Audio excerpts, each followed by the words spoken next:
మహాకాళి, మహాలక్ష్మి, మహాసరస్వతి. అటువంటి లక్ష్మీ అమ్మవారి యొక్క క్రీడంటి చూపు ఎవరి మీదైతే పడుతుందో వారు ఐశ్వర్యవంతులవుతారు.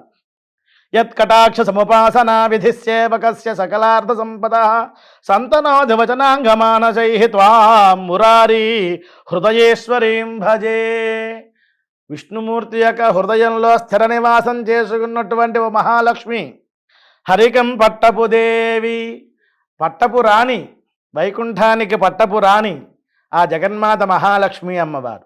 పుణ్యముల్ ప్రోవర్ధంబు పెన్నిక్క చందురు తోబుట్టువు, పుణ్యాల రాశివి అమ్మ.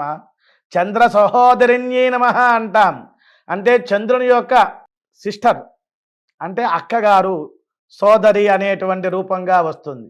చంద్రుని యొక్క తోబుట్టువమ్మ నీవు. భారతీ గిరిసుతలతో నాడు పూబోని, అమ్మవారు ఆడుకోవాలంటే ఎవరితో ఆడుకుంటుంది? లక్ష్మీదేవి.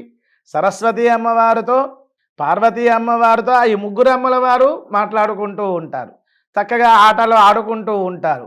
పూబంతులతో చక్కగా బంతు ఆట ఆడుతూ ఉంటారు.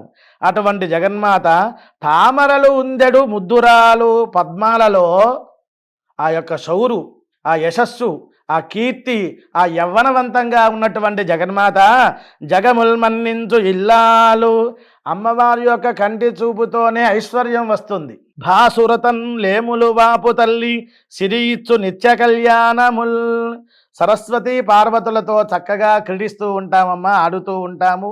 పద్మాల్లో నివసించేటువంటి ఓ యవ్వనవతి, సమస్త లోకాలు నిన్నే పూజిస్తూ ఉంటారమ్మా. ఒక్క చూపుతోనే, క్రీడంటి చూపుతోనే దారిద్ర్యాన్ని పటాపంచలు చేస్తావమ్మా. ఆదిలక్ష్మి అమ్మ, నీ అనుగ్రహం ఉంటే అష్టలక్ష్ములు సౌభాగ్యం కలుగుతుందమ్మా జగన్మాత అంటూ పోతన్న గారు ఆంధ్రీకరిస్తూ మహాలక్ష్మీదేవికి నమస్కారం చేశారు.